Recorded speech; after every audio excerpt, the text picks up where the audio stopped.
Bendiciones, pueblo del Señor. Un saludo muy cordial de parte de nuestro Señor y Salvador Jesucristo.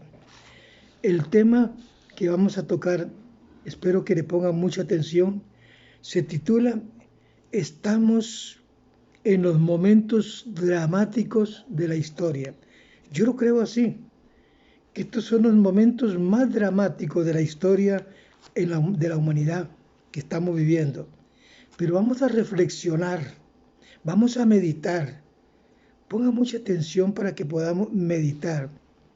Usted se va a Mateo 24, 32 y 37.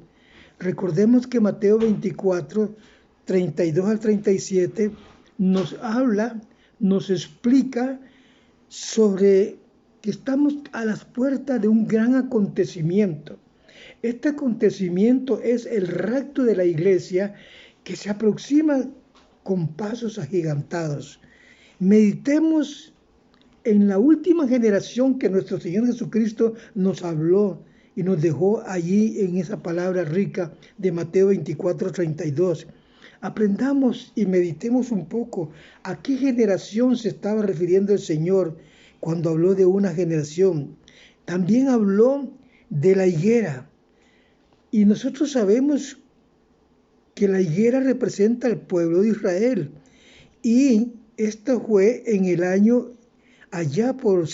por el año, creo que 1948, que Israel vuelve a reunirse como nación, cuando le entregaron su pedazo de tierra y se formó como nación. Ahí la higuera empieza a florecer.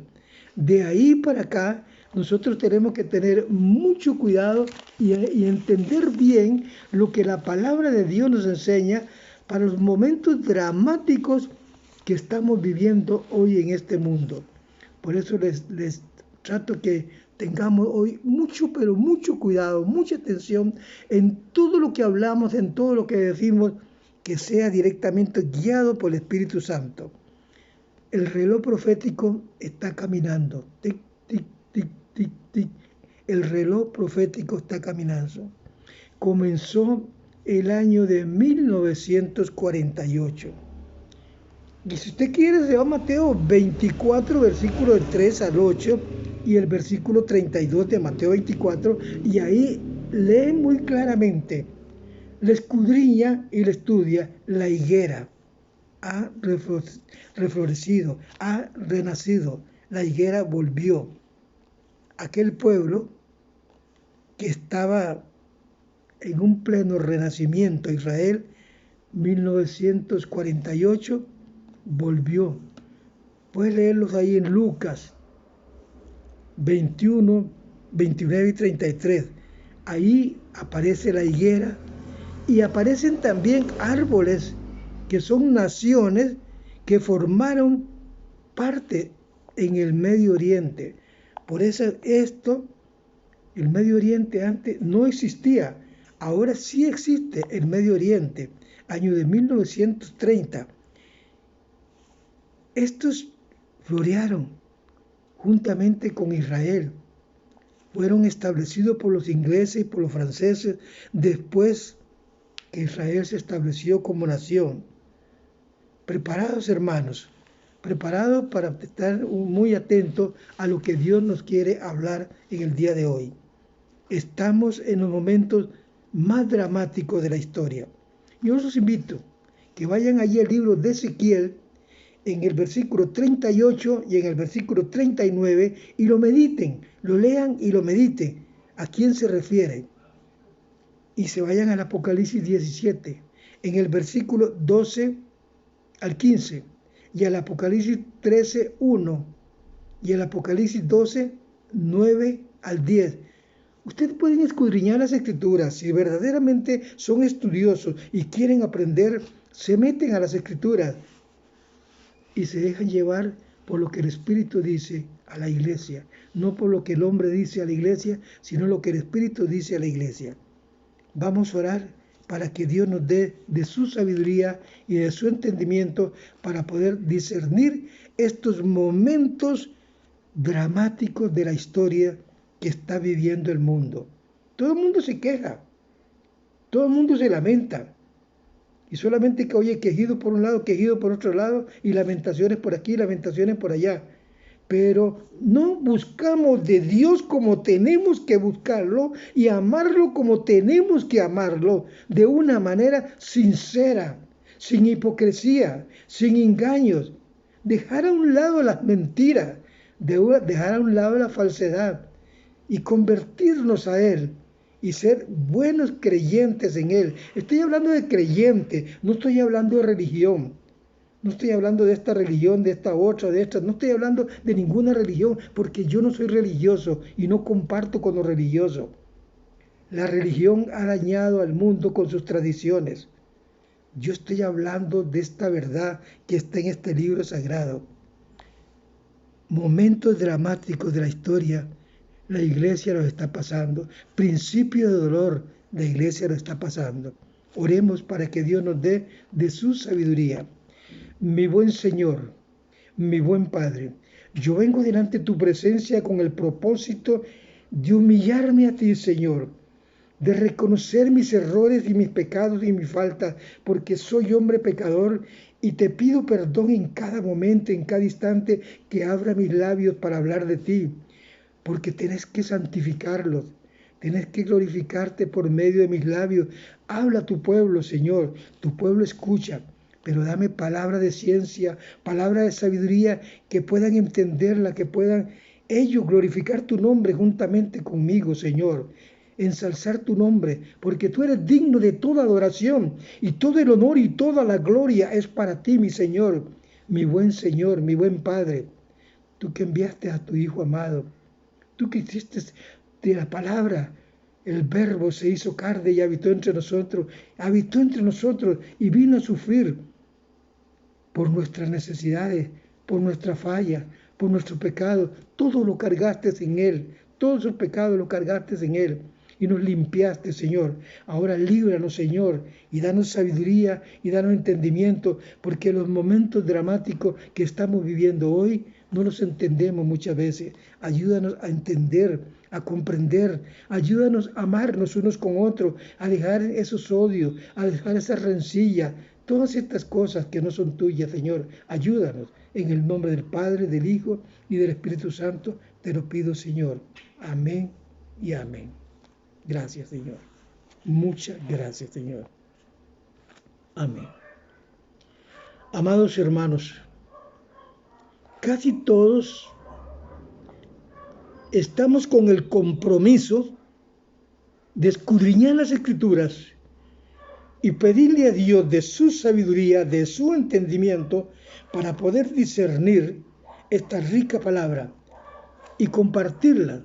Por eso les hablé de Ezequiel capítulo 38, capítulo 39, para que puedan escudriñarlo y se den cuenta de quién habla allí el Señor en su palabra. Cuando Dios dice, por medio del profeta, que ponga su rostro contra Gog en la tierra de Magog, nos ubicamos nosotros dónde está Gog y Magog. Recordemos que está exactamente donde está la nación rusa. Y la nación en este momento rusa no es buena aliada de Israel, más bien está en contra de Israel. También nos ubicamos donde están las naciones más feroces del mundo. ¿Quiénes son esas naciones más feroces del mundo? Usted los conoce, usted sabe porque ha oído hablar de ellos, los musulmanes. Ahí se encuentra Persia, ahora llamada Irán, Ucrania, Kazajistán, Libia, es donde se han levantado hombres feroces que son descendientes de Abraham también, del hijo de Abraham, son descendientes de ellos, pero son muy feroces. Y así está profetizado, así lo dice allá en Génesis capítulo 16, versículo 10, 12, de Génesis 16, versículo 10, 12. Hay una descendencia de los hijos de Ismael, que son hijos de Abraham, nietos de Abraham, que son feroces, son capaces de hacer muchas cosas. Entonces nosotros tenemos que tener los ojos puestos en estas naciones y orar por estas naciones para que todo sea en calma y en tranquilidad. Pero ellos no son de calma ni de tranquilidad, ellos son feroces. Ahí están las naciones musulmanas.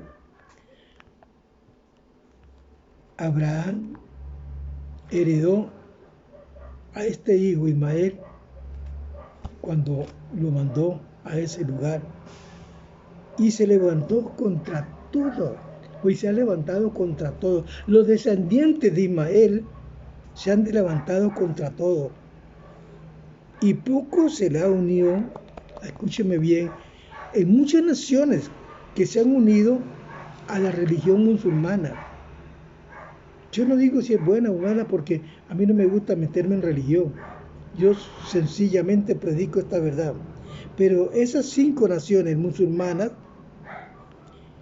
son de Europa y forman parte de lo que Apocalipsis 17, versículos 12 y 13 nos enseña. Si usted lee la Biblia, usted no necesita de hacer tantas investigaciones porque todo está en este libro sagrado, aquí en la Biblia.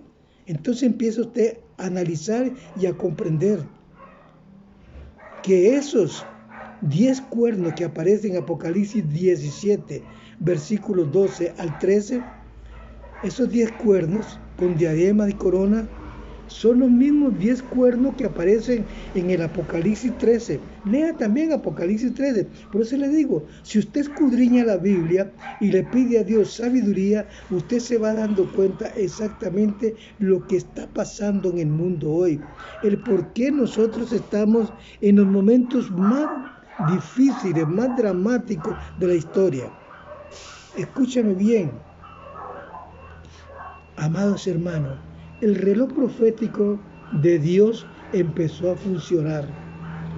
Empezó a funcionar a tal grado que si nosotros quitamos la mirada de ese reloj profético de Dios, nos equivocamos y no nos damos cuenta de lo que hoy está pasando a nuestro contorno. Y en nuestro contorno hoy está pasando muchas, pero muchas cosas en las cuales son dramáticas. Son los momentos más dramáticos de la historia humana que está viviendo. Porque Mateo 24, en el versículo 3:8 y el versículo 32, usted lee. Y si se va allá a Lucas 21:22, lee el asunto de la higuera. Y ahí encontramos ¿qué encontramos? Que debemos de estar preparados. Viene un orden mundial a gobernar al mundo. Y ese orden mundial es el mismo demonio en el cual hoy el espíritu del diablo está gobernando la humanidad y está gobernando a muchos altos funcionarios políticos y religiosos. Los está gobernando y está haciendo como él quiere. ¿Por qué? Porque no buscan de Dios, porque no confían en Dios, porque han apartado a Dios de la verdad. Y están con sus ideologías malas y perversas, ideologías del gobierno autoritario. ¿Cuáles son esas ideologías? De un género que vive tu vida, haga lo que te dé la gana y no busque de nada, ni te arrepientas de nada. Vívela como tú quieras vivirla. Y eso no es así. Nosotros tenemos que confiar en Dios y vivir bajo la presencia de Dios. Amados hermanos, el ser humano ahora no se respeta. Hoy, como dije ayer, hoy se acuesta hombre con hombre, mujer con mujer y tienen sus relaciones como que fueran marido y mujer. Y esto no es de Dios. Si usted lee la Biblia y se da cuenta de lo que Pablo dice, este es algo desastroso, asqueroso ante los ojos de Dios. Pero el ser humano lo está haciendo. y está siendo apoyado por los gobiernos. Ya Isaías se había profetizado de esto, Daniel había profetizado de todas estas cosas que venían al mundo. Por eso tenemos que tener mucho cuidado y atender con mucha atención lo que está pasando a nuestro alrededor. ¿Qué es lo que pasa a nuestro alrededor? Bueno, aprendemos. De la higuera aprendemos. Cuando el año de 1948 vuelve a reunirse el pueblo de Israel, empieza el reloj de nosotros, el reloj profético, a caminar y a caminar. Es donde nosotros tenemos que tener nuestros ojos bien abiertos, porque estamos en los momentos más dramáticos de la historia. Y si usted lee esos textos bíblicos que le he dado, se va a dar cuenta de muchas cosas que no hay necesidad de hacer muchas investigaciones. La Biblia mucho le abre sus ojos para que usted ya no duerma de ese lado, para que usted deje de decir que yo soy de esta religión, que soy de esta otra y que yo no comparto con eso. No comparta con la religión, comparta con la verdad. La verdad está en este libro sagrado, acá, en la Biblia. Aquí está la verdad, pero debemos de buscarla, debemos de tratar por todos los medios, de pedirle al Espíritu Santo que nos ilumine, porque Dios nos ha dado su Santo Espíritu para podernos iluminar y entender lo que Él quiere que nosotros comprendamos, para que en estos momentos dramáticos de la historia humana no nos pongamos nosotros con temor ni temblor, porque sabemos que estamos de la mano del Todopoderoso, de aquel que está con nosotros de día y de noche y no se ha ido. En su Santo Espíritu que está en nosotros nos llevará a la patria celestial, nos llevará al cielo, porque estamos a las puertas de este gran acontecimiento, el rapto, en cualquier momento. Espero que esta corta reflexión le ayude a usted a meditar, a ponerse más en contacto con Dios, en una meditación íntima con Dios, en la cual abre su entendimiento, su conocimiento, y usted pueda comprender y entender que no estamos hablando por hablar, sino que estamos tratando de que usted esté preparada, que usted esté preparado y que ya dejemos a un lado esas cositas raras que tenemos ahí, esos misterios raros. Dejémosle todo eso al mundo y al demonio. Y apartémonos de esas cosas y busquemos de Dios con sinceridad, amándonos los unos con los otros, que es lo que más Dios me pide a mí, el amor fraternal de los unos con nosotros. Que podamos entendernos, comprendernos y poder edificarnos por medio del amor de Cristo, porque su misericordia y su bondad la recibimos cada mañana cuando venimos a Él en oración y recibimos esa misericordia y esa bondad. Así que, mis amados hermanos, aunque estemos en momentos dramáticos de la historia, metámonos con el Señor y vivamos para el Señor. Amémonos. Si amamos a Dios, nos amamos unos con otros y compartimos no solamente estas enseñanzas, sino el amor de Dios, la voluntad de Dios, la voluntad de Dios y la bondad de Dios, que son nuevas cada mañana para compartirlas unos con otros. Vivamos como el tiempo antiguo vivía, en una unión. Seamos que es lo que Dios quiere, que lleguemos a ese tiempo, amándonos de esa manera. Bendiciones. No importa el tiempo que estemos viviendo, no importa los momentos dramáticos que estemos pasando. Lo que importa es que usted confíe en Dios y yo confío en Dios. Amén y amén. Te amo en el amor de Dios y oro mucho por ti. Que Dios te abrace en sus brazos y te llene de sabiduría y entendimiento. Muchas bendiciones. Amén y amén. Te amo.